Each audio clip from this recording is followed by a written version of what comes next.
Fue una farsa con A de presidenta con A. El plan C, Claudia, te da el control de los tres poderes. Ahora sí terminaste esa macabra obra de mandar al diablo a las instituciones. Al Ejecutivo lo tienes por naturaleza. Eres la jefa. Al Legislativo lo tienes a la mala, pero lo tienes y con aplastante mayoría. Y al Judicial lo tienes con un disparo, el mero estilo de la mafia comunista. Vamos a seguir con la información, amigos y amigas. Vamos a ir a esta entrevista que le hizo Julio Astillero a Federico Anaya, donde el señor describe muy bien cómo fue la elección al Poder Judicial, acepta que no hubo ningún fraude y muestra mucha madurez y cordura. Amigos, felicidades a este señor Federico Anaya. Amigos, vamos a escucharlo.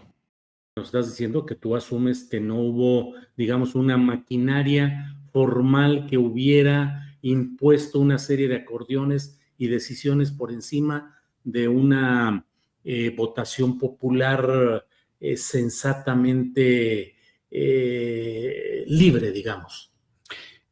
Yo incluso te diría que más bien lo que hubo fue como mínimo 32 maquinarias que trataron de hacer eso que dices. Y ahí hay una cosa que como ciudadanos y ciudadanas tenemos que entender. En el sistema republicano mexicano, igual que en el de Estados Unidos, el Poder Judicial siempre había nacido de la colaboración del Ejecutivo y el Legislativo. Y eso en cada uno de los estados. Entonces, si ustedes cruzan la tradición de designación previa, más el poder real que constitucionalmente tienen los poderes ejecutivos federal y de los estados, entonces empieza a tener sentido que sí hay un intento, por supuesto, y lo interesante es que ahora es público, notorio, a la vista de todos en el proceso electoral, de quienes tratan de decir, a mí me interesa y entonces lo apoyo de todas las maneras que yo pueda. En ese mismo canal es donde tenemos que oír lo que dijo la presidenta hoy, que pues qué lástima que los que están enojados de los resultados pues no hayan votado. Esa es nuestra primera elección, decidimos que no tuviera partidos, pero eso no significa que fuera una elección donde ciudadanas y ciudadanos prístinos, perfectos, cada uno en su individualidad filosófica iba a tomar las decisiones, no. Una elección es auténtica cuando refleja cómo está organizada la sociedad. Y en esa sociedad están élites, organizaciones populares, clases medias, horizontales y un poco locas, y por supuesto que todo el mundo trata de convencer a los demás con los medios que tiene a disposición. Sí, ojo, decía Gómez Morín que para que no haya desilusionados, que no haya ilusionados, algo así. Que no haya ilusos, de hecho creo que decía que no haya ilusos. Entonces hay que ser muy realistas. Los gobernadores y las gobernadoras, por supuesto que tenían un interés en el asunto, y ojo, estamos discutiendo nada más lo federal. Al parecer en Baja California la cosa estuvo horrible en términos de cómo se organizaron las candidaturas, con candidaturas comunes o algo así, no lo he investigado, y me dicen que en Aguascalientes también la gobernadora panista agarra y hace un arreglo que le permite a ella controlarlo todo, en su poder judicial. Ojo, y una es de Morena, otra es del PAN. Hay que hacernos cargo de la realidad constitucional, o sea, las y los gobernadores tienen intereses, y lo que tenemos que ver es cómo hacemos que esos intereses jueguen en público y legítimamente. Vamos a ir a este video de los sicarios de la información, donde hoy dicen que fue una farsa electoral, una farsa con A de presidenta con A. Que Claudia Sheinbaum tiene el control de los tres poderes, el Ejecutivo ya lo tenía, el Legislativo ya lo ganó con una mayoría aplastante y el Judicial obtuvo con una votación cuestionada. Que solo votaron 13 millones de 100 millones. Para empezar, son 90 millones los que están en el padrón electoral, no son 100. Amigos, dice que muere la República con A y nace una dictadura con A. Amigos, vamos a divertirnos con estos sicarios. Fue una farsa con A de presidenta con A. El plan C, Claudia, te da el control de los tres poderes. Ahora sí terminaste esa macabra obra de mandar al diablo a las instituciones. Al Ejecutivo lo tienes por naturaleza. Eres la jefa.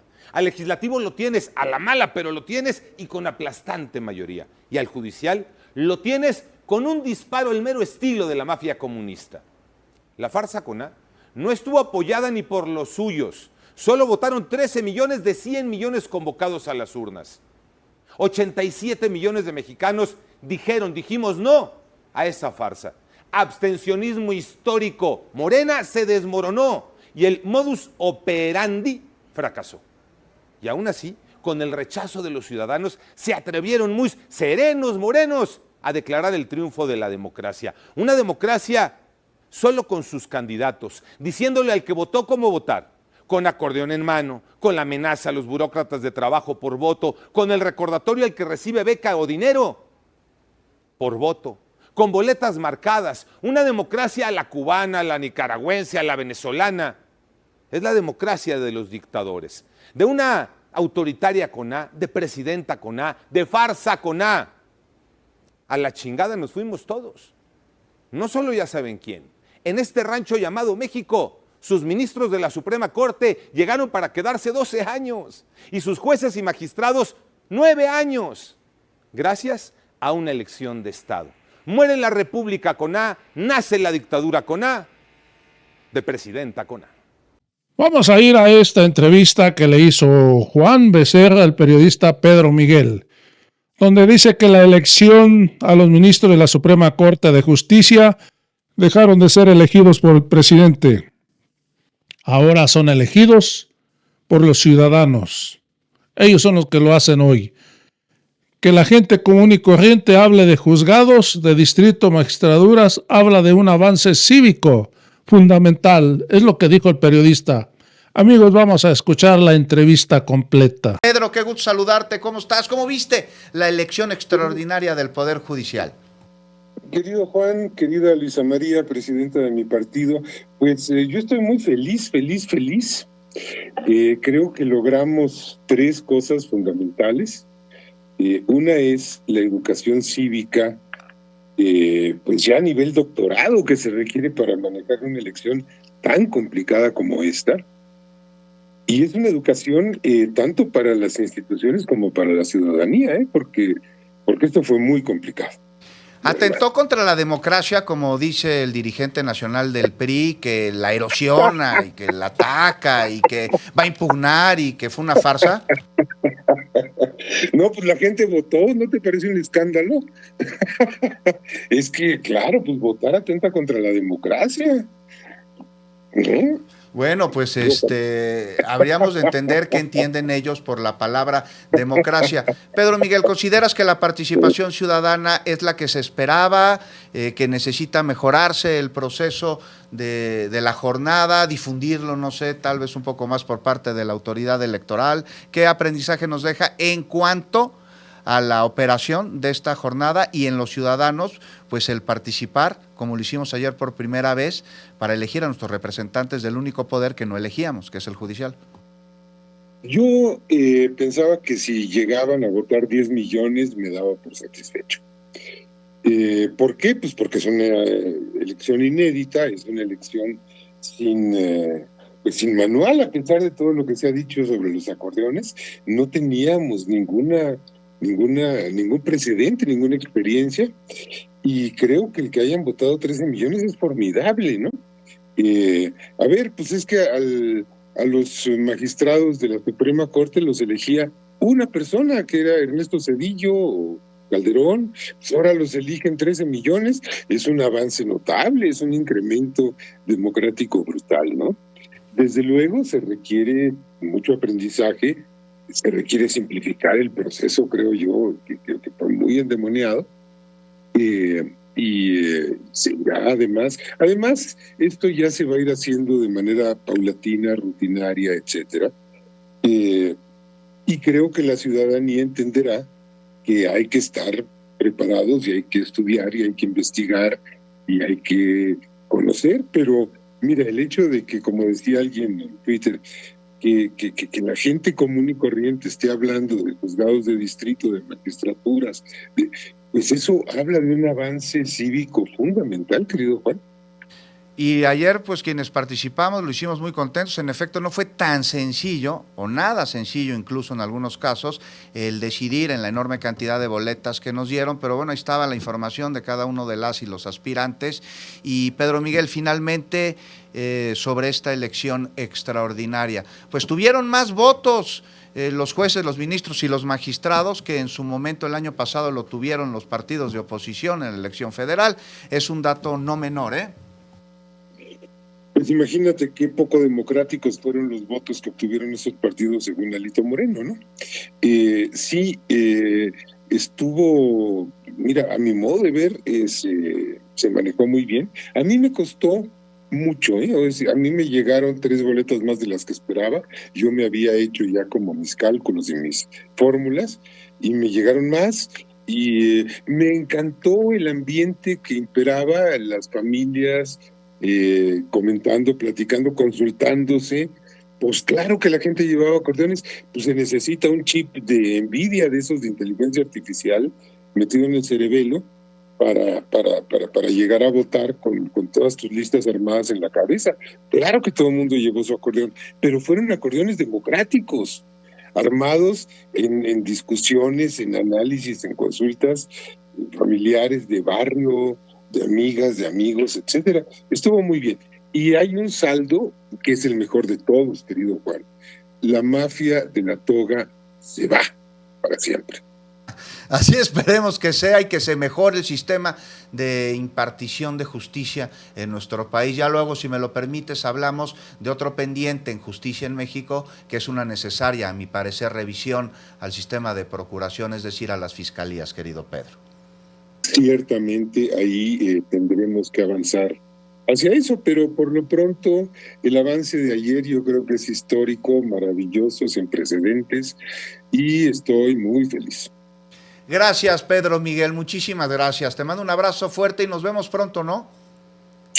Un abrazote para ti, veámonos prontito, y si sigue ahí mi presidenta, también un abrazo para ella y para todas las personas que nos escuchan. Y abrazo de vuelta. Gracias, Pedro. Vamos a ir a esta entrevista que le hizo Joaquín López Dóriga a la dirigente nacional Luisa María Alcalde, donde es cuestionada por el periodista Chayotero. ¿Qué es lo que le responde? En Morena hay gente muy informada, muy politizada, que no se le va una. Es lo que dijo la dirigente de Morena. Defiende el criterio de su militancia al salir a votar en la elección judicial, pues considera que hicieron su tarea y no se valieron de los acordeones como hoy dice la derecha. Amigos y amigas, tenía uno que llevar una lista porque si no, ¿cómo lo ibas a hacer? Inclusive yo cuando fui a votar hice mi propia lista y me la llevé. Así es como voté. Amigos, vamos a escuchar a la dirigente de Morena con el Chayotero Mayor. Primero, pero también entiendo, por ejemplo, la existencia de estos llamados acordeones y que si te vas a los ministros que ganaron en la Corte, los 9, porque baja de 11 a 9, la alineación, van en línea con los que estaban en los llamados acordeones. Pues los más conocidos, los que la gente también conocía más, o sea, tampoco es como que descubrimiento. O sea, lo que sí es que hubo mucho ingenio por parte de la gente, hubo mucha creatividad y se llevaron ahí sus papelitos y de Morena también hubo mucha actividad.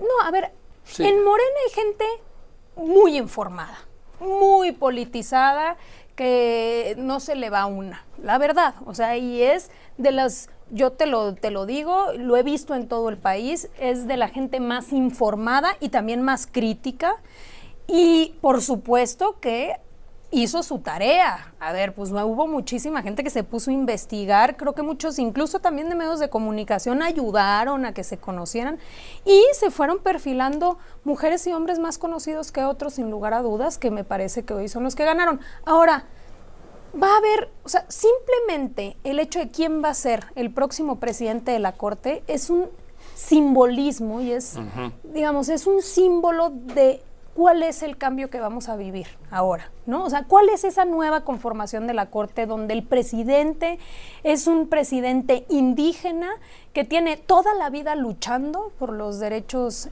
indígenas, que se lleva la votación, digamos, más importante, porque hay que decir a la gente, en la reforma lo que dice es quien obtenga más votos va a ser el presidente de la Corte, nada de que te pones tú de acuerdo como era antes. No, a ver, aquí el artículo 94, la reforma dice, no habla de hombres y mujeres. Así es. Quien tenga el mayor número de votos presidirá los 2 primeros años de la Corte. Así es. Entonces, él obtiene el mayor número de votos, ya incluso la presidenta del INE sale a ratificar, no es que si mujeres o hombres, es el que obtenga el mayor número de votos, en este caso es Aguilar, y entonces él será el presidente de la Corte, un presidente indígena.